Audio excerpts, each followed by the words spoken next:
السلام عليكم ورحمة الله وبركاته. إن الحمد لله والصلاة والسلام على رسول الله أما بعد. Dear brothers and sisters, we have the pleasure this morning to welcome Brother Edriss Khamissa from South Africa. Brother Edriss Khamissa is an international consultant in education and human development. He began his career as a teacher of English. His passion for the subject culminated in his nomination as the chairman of the English Society of South Africa. He has conducted numerous workshops and seminars across the world. He is also a founding member of the Association of Muslim Schools. His expertise is a self-development and curriculum design. He also conducts in-service training for business corporations. As a parenting expert and marriage counselor, he conducts workshops on these topics regularly. Brother Edriss, Assalamu alaikum wa rahmatullahi wa barakatuh. Welcome to Mauritius. Wa alaikum salam wa rahmatullahi wa barakatuh. I'll really feel welcome when I set my foot there and give you a wonderful hug, inshallah. Brother Edriss, this morning we are going to have a two-part series program where in the first part we are going to cover parental duties and responsibilities. And inshallah, in the second part, we're going to cover parental relations. In between, inshallah, I'm going to do a small presentation on SIM's 50 years of activism. So my first question, Brother Edriss, as far as parental duties and responsibilities is concerned,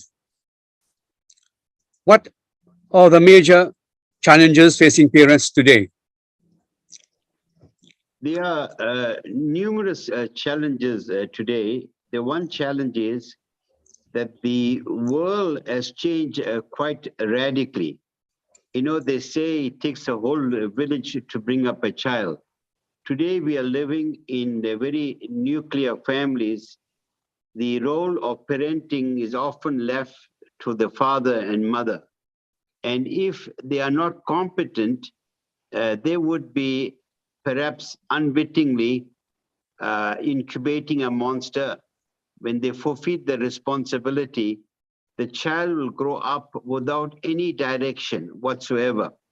So I think that's one. The other challenge is that we are living in a digital world in which young people and even parents themselves are consumed by social media.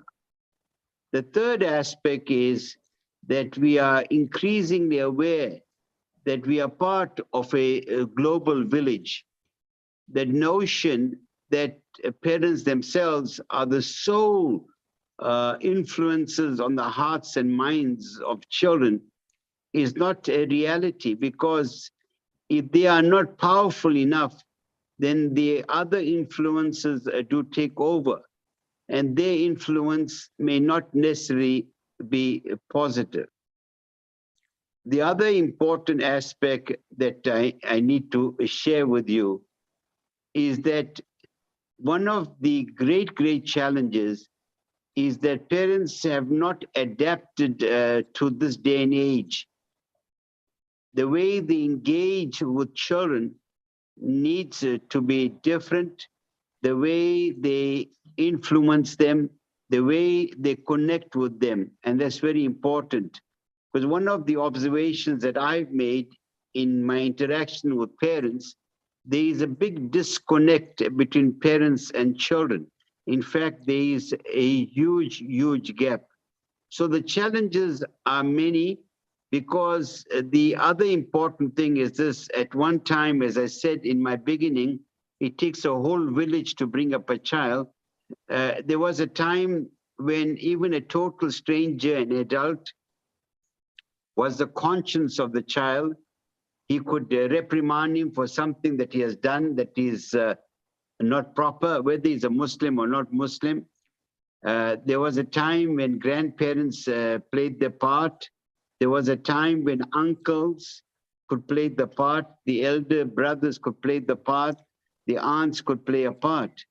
And today, parents themselves are so protective of their children, and in fact, they get pretty upset if one of the siblings has to tell him, or one of the siblings has to tell his son or daughter or reprimand him for something. And it also reminds me of something that I often share with people, that we are living at a time when the father does the providing, the mother the deciding, and the children the overriding. From what I've said is quite clear that the challenges are many. And the critical thing, when I even spoke about social media, you find that the negative influences impact on our children 24 hours a day, 24 hours a day. And just to end this particular thing with a comparison. When I was much younger, and when my dad used to ask me, he says, "My beloved son, how did you spend the day?" So I would tell him I went to my friend's place, I gave the name of the friend, and he was satisfied because, number one, he liked that friend, and secondly, he liked that family. In other words, that the values of that family and our own were similar, if not the same. Today, you could be in your lounge or in a dining room, your son and daughter may be summoned to have dinner or breakfast or whatever. And then you ask them, "Where are you coming from?" And they say, "Daddy, mommy, what a question. I'm coming from my room." But there is a deeper question, because with that social media, their hearts could have been seduced by all kinds of people and images. In other words, they might have been physically in the house, but spiritually and emotionally elsewhere. So, Brother Idris, we see that there are many challenges, and parents will need to develop and acquire essential skills. What are these essential skills of parenting you would recommend? Yeah, firstly, I think a critical skill is to understand how they can connect with their children. Now, what do I mean by connect? I mean not only cognitively, the mind, but also emotionally. I mean, one of the things that surprises me, and there's something that's a prophetic tradition anyway, it surprises me that parents do not hug the children enough to let them know how much they love them. Because when children feel loved by the parents, you find that parents would be able to exercise some kind of control. Parents themselves would be able, inshallah, not only to exercise control, but to connect with the children. The second thing that I would recommend very strongly is to start having conversations with our children. And when you ask a father, "Do you have conversations with your child?" They said, "Yes, I have." But when you speak to the son, they say it's not a conversation, it is an interrogation. My father will ask me, "Have you done your homework? Have you done this? Have you done that?" It's more like an interrogation. So I think it's important, as psychologists will tell you, revealing is healing. So it's very important, it's very, very fundamental to allow children to express their emotions. The third thing is this, that you should be able to also participate in the life of your children. In other words, where they're able to share the sadness and the joy, able to follow also their progress in life and at school. And when you show that kind of thing, it's important. The fourth thing that I believe should also take place is to allow your children to express an opinion, asking them, for example, a question like this: when you become a father or a mother, what would you do differently? And that will give you an idea about, what you need to do perhaps differently, right? And I think these are very, very important aspects. So just to summarize, there has to be an emotional connection. We should allow our children to express themselves. We should take an interest in their well-being, and we should be able to share in the sadness and the joy. And last but not least, I think the husband and the wife should be on the same page and should apportion sometime every day to sit down with the kids and to engage with them in a way that they'll feel comfortable. In general, I find that fathers are more complacent and it's the mother who take care of the child's education and everything. Why do people believe that it is only the duty of the mother? Because we know that childbearing and child rearing is the domain of the mother. But anyhow, anything concerning the child is a responsibility of both parents. What's your comment on that? No, I think it's a very important observation and comment. You know, whilst we do not deny the nurturing, the very critical role of the mother, and you find that when parents themselves are not on the same page, as it were, it can be problematic. In fact, one of the four main reasons for divorce is the fact when the mother and father do not have a convergent philosophy regarding the child, where the philosophy is divergent.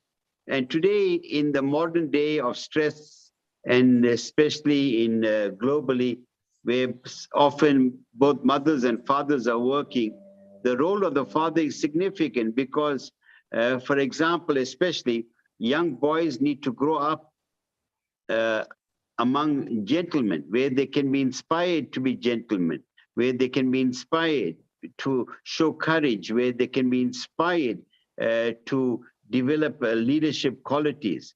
And you find that when parents themselves are not on the same page, children are able to manipulate them. And what happens is this: they are able to exploit the situation and they'll take the path of least resistance. So it is fundamental that, in fact, when it comes to the affairs of the children, the mother and father need to be speaking about it together.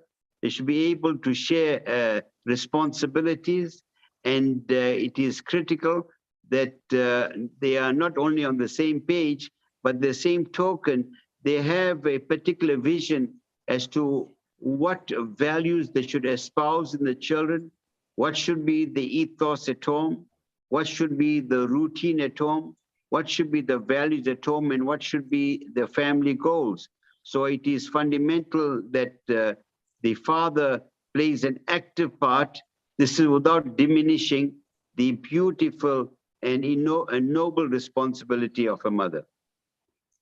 So what will be the consequences of an absent father's role in the child? The absent father, you'll have a significant impact. In fact, it will give him a jaundiced view about marriage. He would have little or no understanding about what a positive role of a father is. And in fact, in his own growth, there would be deficiencies. Now, what kind of deficiencies am I talking about?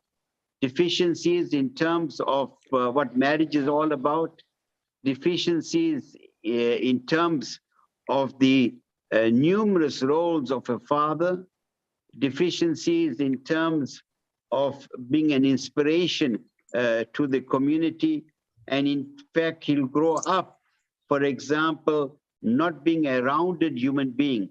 And he himself would have issues, not only in terms of his own marriage, quite significantly, but also in terms of his interaction with the wider community.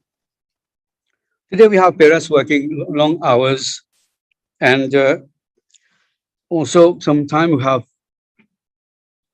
issues internally between the parents, and sometimes there's separation and so on.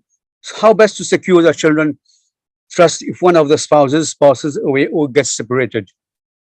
Yes, I think it's very, very important that I often say that if the mother and father, I mean, if the husband and wife separate, the father in the husband and the mother in the wife should not separate. They should make sure they are still playing their role in terms of the nurturing of the child. They are still playing their role in giving the child guidance. They are on the same page, as it were, in terms of what are the expectations of the child. Because often when there is a divorce or separation, the child feels cheated. And if it is an ugly divorce, it has disastrous consequences on the child. And in fact, it will also impact on his or her marriage.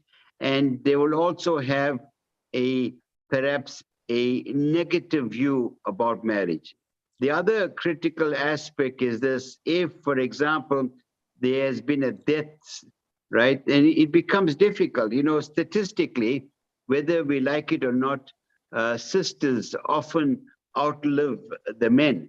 So I think what is important is this, that in the marriage, the husband must affirm the mother, he must acknowledge her, and in that way, children grow up also doing the same thing.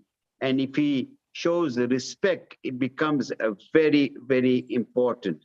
So what is important is this, that couples in a marriage should not be selfish, that if they have issues in the marriage, they can disagree, but they must not be disagreeable.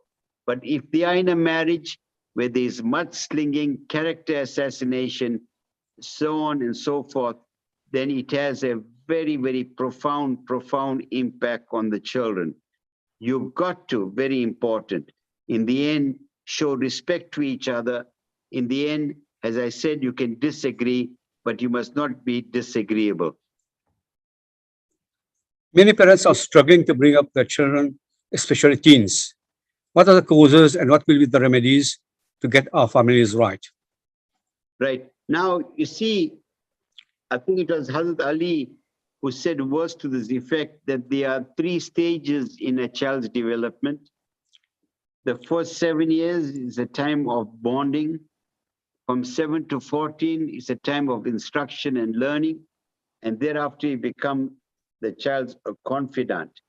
So it is very, very important that in the nascent years, the early years of the child, that you ensure that you have grown your kid up in an environment of love, where his self-esteem has been nurtured, you develop his emotional intelligence, he feels a sense of stability.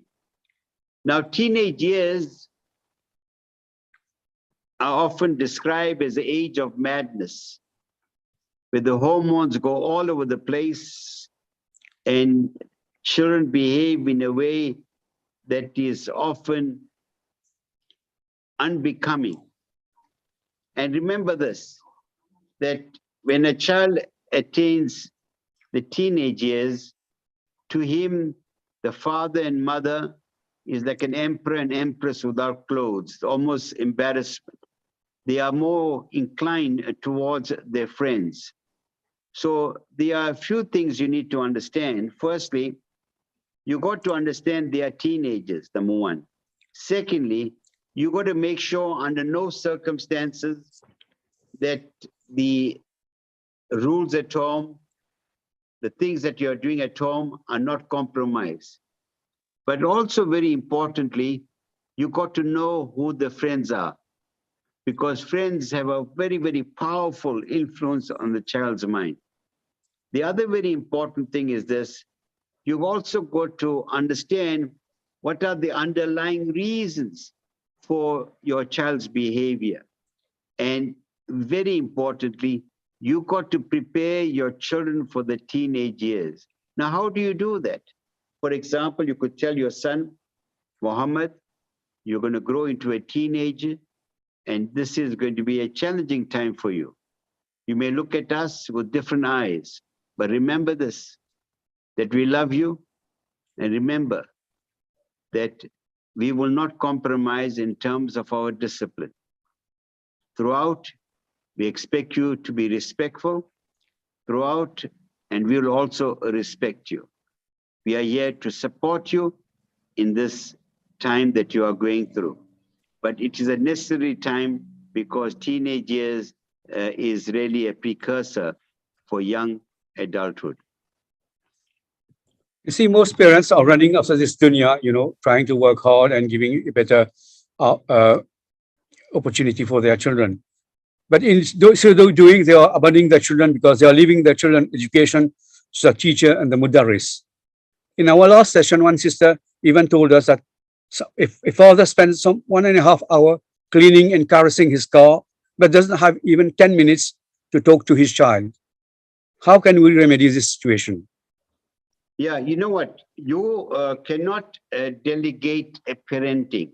Whilst we do not dismiss the very important role of the madaris and the school and so on and so forth, but you as a parent, it's very, very important that, you know what, in the end, many a father or mother who said, well, I'm too busy to look after my child, suddenly when the children become defiant or they get into delinquent behavior or they behave in a way that is antithetical to Islam, suddenly you say, your life stops, you got all the time, and it's too late because you have incubated a monster. So I think it's important, very, very critical, that you got to support the school, number one. And secondly, remember this, the purpose of schooling and the madaris is to reinforce the values of the home. But today we are living in such an opposite time. We want the home to reinforce the values of the school. So I think it's important for active engagement, to be vigilant, to be talking to our children every day, finding out about things and asking them, questions. And in that way, you get to know them and they will get to know you. And then in that way, inshallah, you'll be living in a much more cohesive family and it will not be a problem. There are some parents who do not observe justice and equity among their children. Is it natural to love one child more than another? What happens is this, children themselves come with different personalities. And some kids, because of their bubbly personality, their smile, the good ways, sometimes, they can be more endearing. But it's very, very important that no kid must feel that the other child is enjoying preferential treatment. And what happens, those who are not enjoying the so-called preferential treatment can become very, very defiant. So I think it's important to treat our kids with equity. What do I mean by equity? Because the needs of each child is different and you're going to treat them accordingly and according to the age. And I think also it's important to get the elder siblings to also play the part, and to say, Muhammad is still a little baby. I would like you to play with him and do this and that, I think it's very, very important because one of the things that many kids complain is the fact that, my mother or my father, they've got, I have siblings whom they favor over me. But it is we are living in a digital age and cannot run our lives without the cell phone or social media. Our children from the very young age are exposed to all these gadgets. How and what should parents do to limit the exposure of all these gadgets and all its indecency and morality that is prevalent? What should parents be doing to protect the children from all this social media? And second part, how can we encourage our children to read books? Yes. Now, the first part is this, that, it's important that we are role models for our children. I think it is rude, it's unfair that on the eating table that people have the cell phones. It is unacceptable. So we need to develop, and I have, developed guidelines for parents at home, what they should do. For example, my recommendation is that as soon as everyone comes home, they must leave their cell phones in a basket, or they could charge their phones. Finish, right? The phones remain on silent, right? At a particular time in the evening, they can all access their messages, right? And no child should be able to take their cell phones into the bedroom. It is unacceptable, right? Thirdly, very importantly, you should have access to all the passwords of your children. You should have access. Now, you don't do it in a draconian way. You need to do it with a lot of hikmah.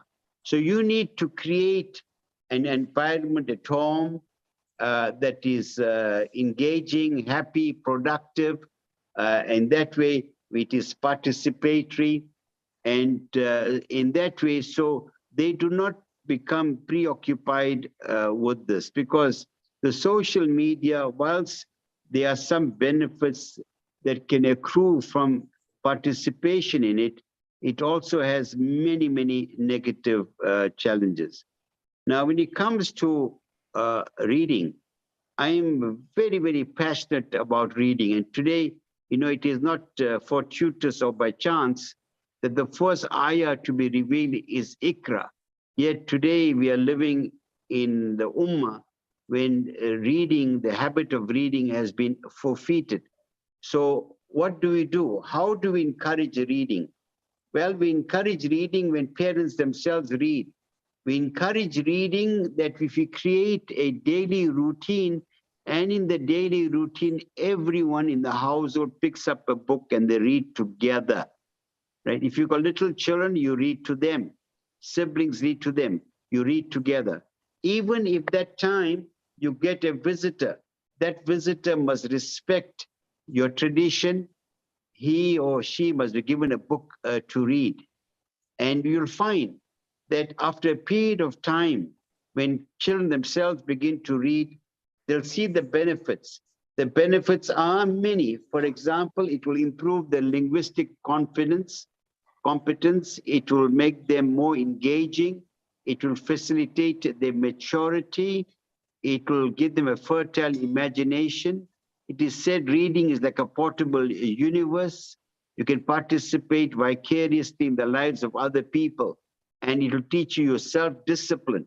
It's very, very important. So I think the idea of reading, parents themselves must play their part. They've got to get actively involved. In fact, in my studies that I've done, in the surveys that I've conducted in numerous schools, that the children who read are the children that perform well at school. When I listened to one of your speeches, you mentioned that encouraging people is more important than praising children. Can you comment on this, please? Yes. You see, what is very important is this, that now and then, if you praise your child, it is fine. But if you're going to say things like, oh, you are the best child in the world, and you go overboard, right? You are creating really a false perception, right? But if you say to the child, I like you, you got many good qualities, and my dua is, inshallah, you continue to be a good boy. That's the difference. In fact, there was a study that was done when children, a group of children were put into two classes, and they were given a test. And they did just as well, both the classes. But the one teacher was told to praise your kids, and the other teacher was told you must encourage your children. So that one teacher praised his kids. He said, you are so brilliant, you're like geniuses, you are so bright, you are the brightest kids, and went on and on that way. Whilst the other teacher said to his kids, you have done very well. And you know what? I know together we can do better. You must keep it up, and that kind of, in that way. And then they were brought together in a class, and they were told that they're going to be given another test, and this test is going to be a little more difficult in the last test. How many of you would like to participate? those kids that were praised, none of them showed an interest because they feared that the bubble will burst. But the other kids who were encouraged, all of them showed an interest to participate. So it's very, very important to be more encouraging than rather lavishing unrealistic praise. You see, in our society, I don't know whether it's the same in South Africa, but parents tend to spoon feed a lot. They practice a lot of helicopter parenting. You know, they take the kids to school in their car and wait for them after the tuition and do not give them any liberty to travel by bus and so on. So at the end of the day, do all these contribute to a low self-esteem by spooning feeding a lot to their children? Yes, it does. Whilst, I'm sure it is motivated by love, but then you're becoming overbearing. It's almost like an obsession. You got to give our kids a space. They've got to become streetwise. And we're not saying that, you expose them to unnecessary danger. Our kids must learn to become self-reliant. Once they become too dependent, is unacceptable. I mean, there are so many stories regarding what you have asked. When, for example, the kids are gone on a camping to any place, and parents demand that they would like to given photographs and visuals at every given time where the child is. And in that way, what you are really doing, you're mollycoddling them. You are really going to emasculate them. They will not have a sense of independence, but you're creating in kids a sense of dependence. So, Brother Idris, we have reached the first part, the end of the first part. I'm going to do a small presentation on SIMS activities. Actually, it's not easy to cover 50 years of activism. And alhamdulillah, I'm trying my best to in 10 minutes, do an overview of SIM, what SIM is all about. The reason of presenting this piece of presentation is to make an appeal to our viewers, our brothers, sisters over here, to come and support us in our different works that we have been doing over the past 50 years. So SIM started in 1971 as a students' Islamic movement at the University of Mauritius, SIM. We registered our society in 1983 as Société Islamique de Mascarin de leçons indiens, SIMOA. But we are currently known as Société Islamique de Maurice, the French acronym SIM. Alhamdulillah, over the years, we have been one of the most active organizations in this country. In fact, when we were launching SIM in the early 70s, there were very, very few organizations. We have been going up and down the country to the different masajid, and people have been welcoming us with open hearts, because at this time, there were no division in our society. We organized international conferences and seminars and workshops and youth camp for boys and girls in the major campsite of government, that is Anse-la-Reine and Pointe Jérôme. In 1979, we edited the first Quran in Creole that was translated by Dr. Hussein Nahabu. In 1983, we organized the first International Indian Ocean Youth Conference with the support of World Assembly of Muslim Youth, WAMI. And after this conference, there was a resolution that was passed that we need to develop a regional center to cater for the dawah and training of brothers and sisters in the Indian Ocean. And this, alhamdulillah, in the early 1990s, the IDB approved a grant. And alhamdulillah, we constructed our center and inaugurated it in 1997. So this is a center that was inaugurated 21st year back.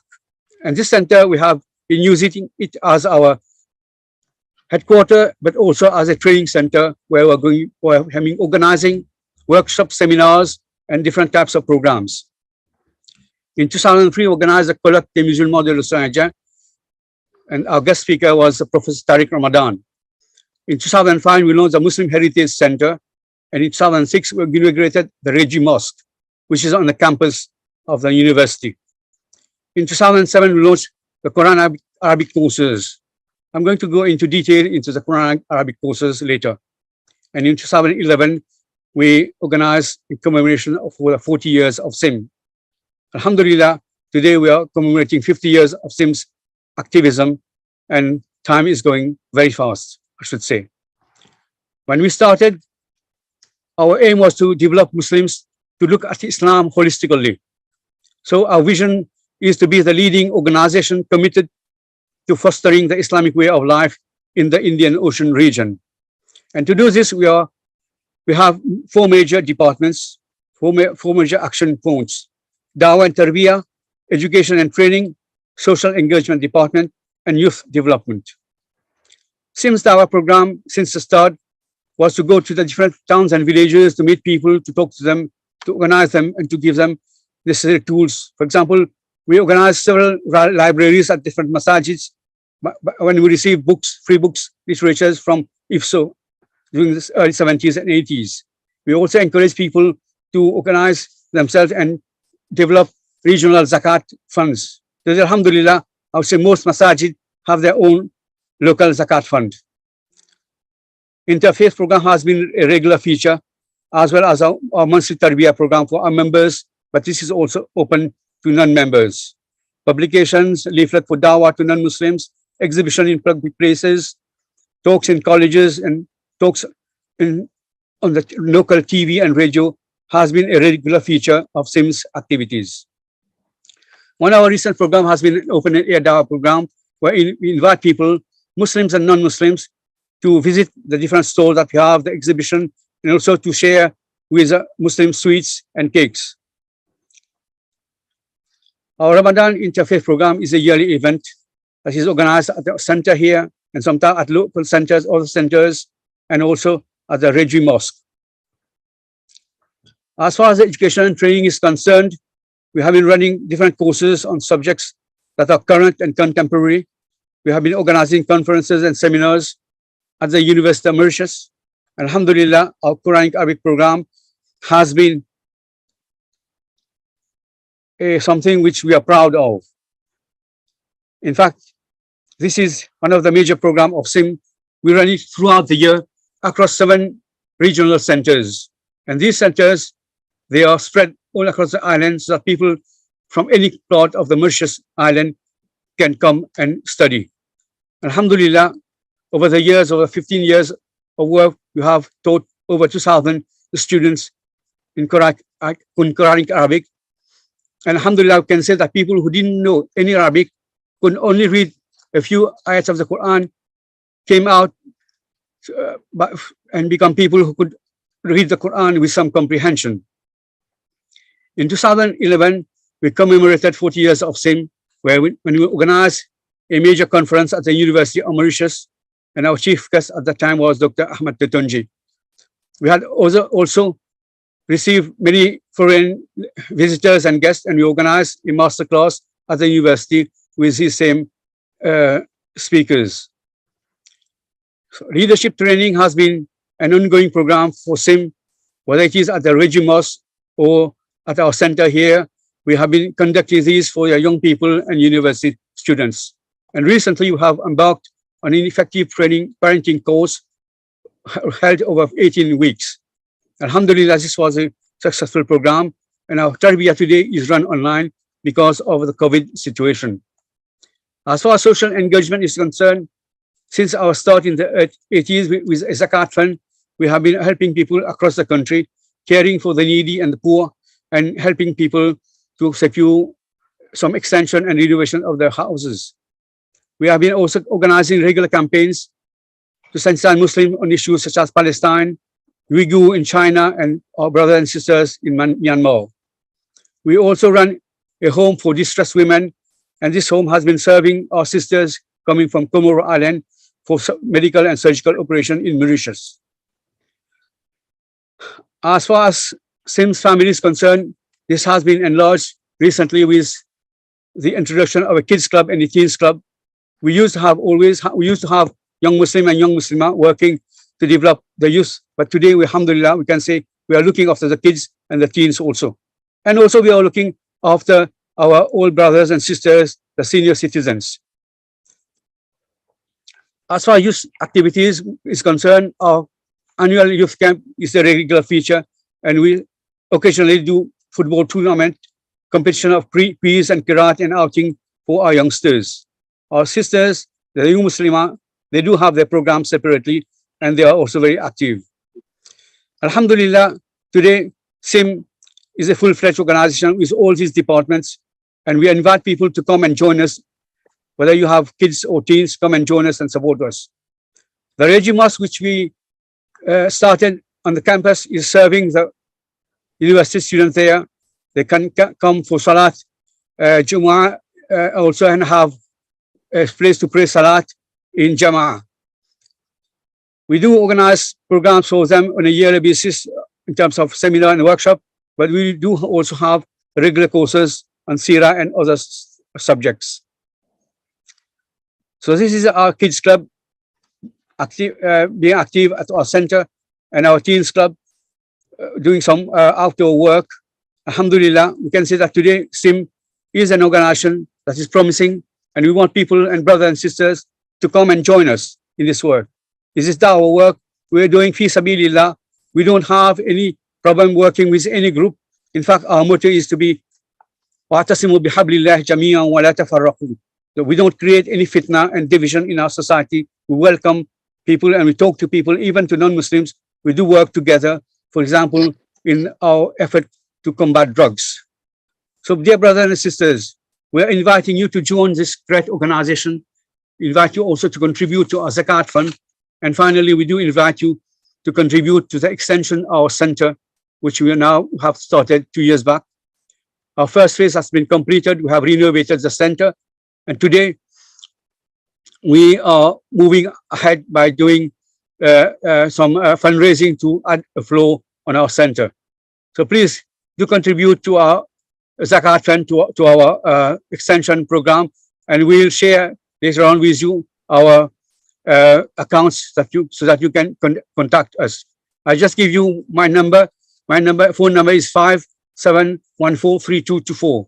So please, as you can see for yourself, this is an organization that is living for the past 50 years, non-stop organizing the community and helping the society, even the Mauritian nation, to be able to develop them and to have better harmonious relation with our non-Muslim brothers and sisters. Jazakallah khair. So let me go back to Brother Edriss. Brother Edriss, our second part concerns parental relations. Parental relations, and the title is A Family in Crisis. Why? Because for many years now, especially in the Muslim community, we have a lot of divorce. And people are separating for very petty issues and petty reasons. When Allah subhanahu wa ta'ala is telling us in Surah Rum, وَمِنْ آيَاتِهِ أَنْ خَلَقَ لَكُم مِّنْ أَنفُسِكُمْ أَزْوَاجًا لِتَسْكُنُوا إِلَيْهَا وَجَعَلَ بَيْنَكُم مَّوَدَّةً وَرَحْمَةً إِنَّ فِي ذَلِكَ لَآيَةٍ لِقَوْمٍ يَتَفَكَّرُونَ. And among his signs is that he has created spouses for you from yourselves, so that you may find peace and rest with her, and he has placed love and mercy between you. There are certainly signs in this for people who contemplate. So, Brother Idris, what's, according to you, is a major deficiency lacking in our family today that we have so many divorces? I think there are many, many reasons. You know, it is said that instead of preparing our children for marriage, we prepare them for the wedding day. And I think there's a lot of immaturity on the one hand. There's a low self-esteem, and we ourselves become so individualistic. It is very, very important for people to understand that it is critical for all of us to understand what's expected of us. So I think also then our parents themselves are not playing they're not the role model. The children need to grow up, and when they see how their mom and dad behave, yes, you're going to have your differences. You're going to disagree, but you don't have to be disagreeable. Because the other critical component that is missing is the whole issue of emotional intelligence, the ability to understand your emotions, to understand the emotions of the other, and to understand that in life You need to motivate yourself that you got to participate in the marriage.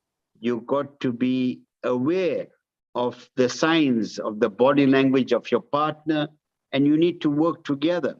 And it's not, yes, whilst, the benefits of a marriage, you cannot even quantify, but you're going to have your challenges. And the point that you make is so pertinent for petty reasons. And what is worse, when a daughter or son tells the father, you know what, I'm upset, I'm unhappy in this marriage. And most parents sadly say, you know what, in fact, I'm saying this to you, that if you are unhappy, you must come back home. But that's not the way.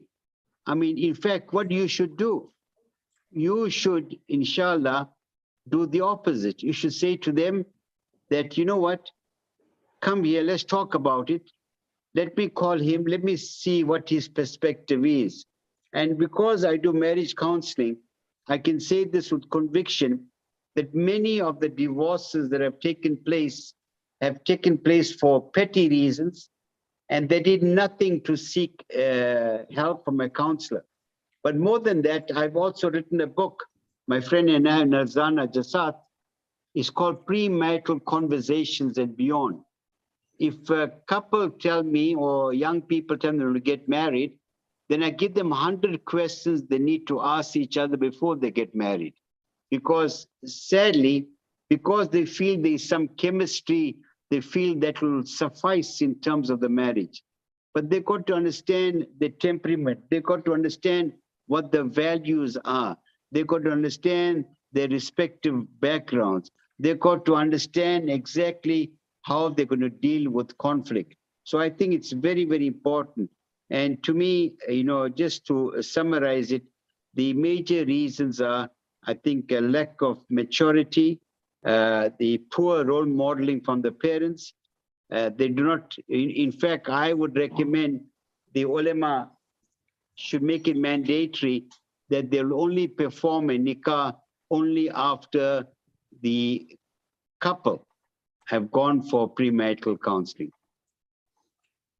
Brother Idris, if we have a family structure which is weak and there are problems between the couples themselves, so how is this going to impact on the children living with them? Yeah, you see, the point is this, if you and your spouse are having a problem, right? It's about how you deal with it. You got to deal with it with maturity. It's not fair that you subject your children to what you are going through.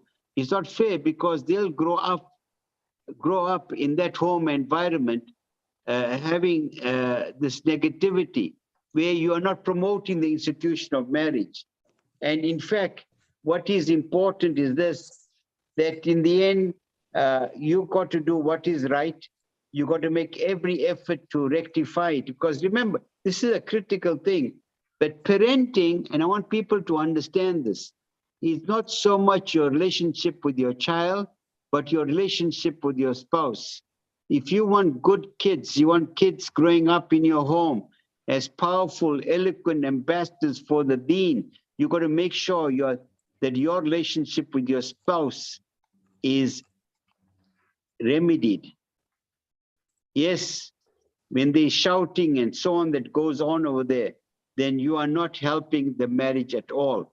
So even those couples that have marital issues, they got to make sure that throughout they behave with dignity and they accord to the other half respect.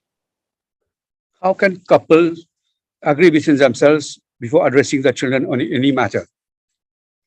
Could you just repeat that? How can the couple agree between themselves before addressing the children on any matter? Yes, it's important. I think it's very, very critical that the husband and wife must be on the same page. They need to discuss it. They need to discuss what the strategy is going to be. They need to discuss, each child, what are they all about, And I think that's very, very important. And I'm so glad that families today are going for family counseling and they're receptive to change. And they even tell the children, you know what, Mohammed, I'm sorry, you know, I made a few mistakes, but I love you, my son. And that kind of connection is such a beautiful thing. You know? And what will be the duties of each spouse in the couple towards each other? Yes. Now, firstly, the duties are many, right? And the critical thing is this, that at all times, they must show respect to each other, right? Right, on one hand. Secondly, the wife is the queen of the house, so she needs to look after the place. Yes, I know that sometimes women of necessity are going to work. The father is supposed to be the breadwinner of the house. The important aspect is this. There are three things that need to happen. Number one is the husband must show a lot of affection and love to the wife. The wife, on the other hand, must show respect to the husband and his family. And I promise you, if she does that, he'll die for her. Secondly, a critical aspect is this: the father is the Amir of the home. Amir does not mean he's a dictator. He needs to consult with the children. He must have a vision with them. Third, last but not least, he must be a person that brings joy together with his wife. So the roles there are many, many roles they need to play, and they need to discuss it. Sometimes, you know what, the roles need to change depending who is stronger in a particular role. You see, sometimes when couple have problems, you see that the woman will leave and go to her parents. And people will generally tend to believe that it is a woman who is at fault and because she's left the house and so on. What will you say on this? No, I think that's a real issue.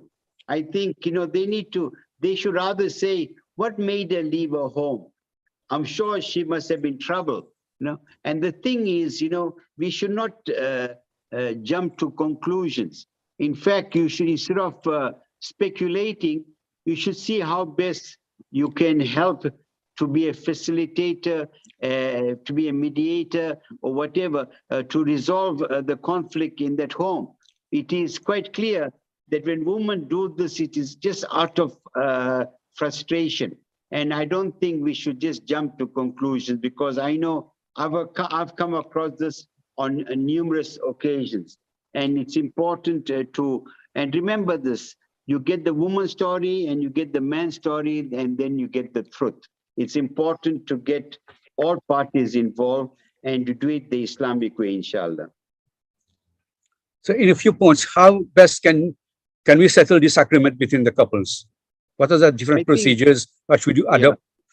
Yeah, I think it's important, you know, throughout, you know, one of our Nabi Sallallahu Alaihi Wasallam said, I've come to perfect morals. I think it's important that we should show the adab, the respect, and we should not be rude or harsh. We must use purring words, not snarling words. We must not strip your partner of their dignity. We must not use profanity. And I think it's important that at the beginning of the marriage, this needs to be discussed as to how best we should resolve conflict, and should do it with love, inshallah. So, Brother Idris, we are almost coming to the end of our program. What are the advice will you give to couples who have started to have problems? You know, when they start to get the problem, which door should they knock on so that they can receive the best advice and prevent any sort of separation? I think it's important, you know, when you have issues at the very beginning, when there's still a lot of love, you need to seek help. You can go to a marriage counselor. You can go to someone who's a mentor. You can go to someone that you respect, right? And, you know, and Islamically, also you can get two elders, you know, of either side, you know, playing their role. But I think it's important, you know, the critical thing is to write down what the issues are, and then you discuss it, you know. And if it's an issue for your spouse, it is an issue, no matter how petty it might appear to be. but acknowledge it. It's important to acknowledge it and do something about it, And inshallah, this will strengthen that marriage. And remember, happy marriages have all gone through some kind of challenges. It's about how they've dealt with those issues that have given the marriage stability. So, brothers and sisters, we have reached the end of our session. Inshallah, we'll take your questions and transmit them to Brother Edriss. I'm sure that in the future, inshallah, we'll invite you for more programs online, maybe in 2-3 months' time. Eventually, why not for a visit to Mauritius physically, for a tour of the country, small island. You'll come for vacation also. We'll give you some good accommodation near the sea. You can enjoy our sun and sea, alhamdulillah, and our hospitality. So, Brother Idris, it was a pleasure talking to you. Alhamdulillah. May Allah bless you and for the work you have been doing. Ameen. And to our brothers and sisters who have been listening to us, our program will continue next week, same time, with Dr. Farida Udali, Sister Nasrin Isub, and Sister Zinat. Assalamu alaikum wa rahmatullahi wa barakatuh. Wa alaikum assalam wa rahmatullahi wa barakatuh.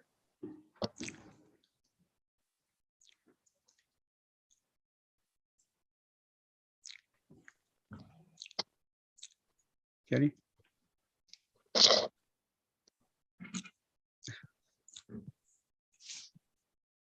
And Jenny? Can close? Close.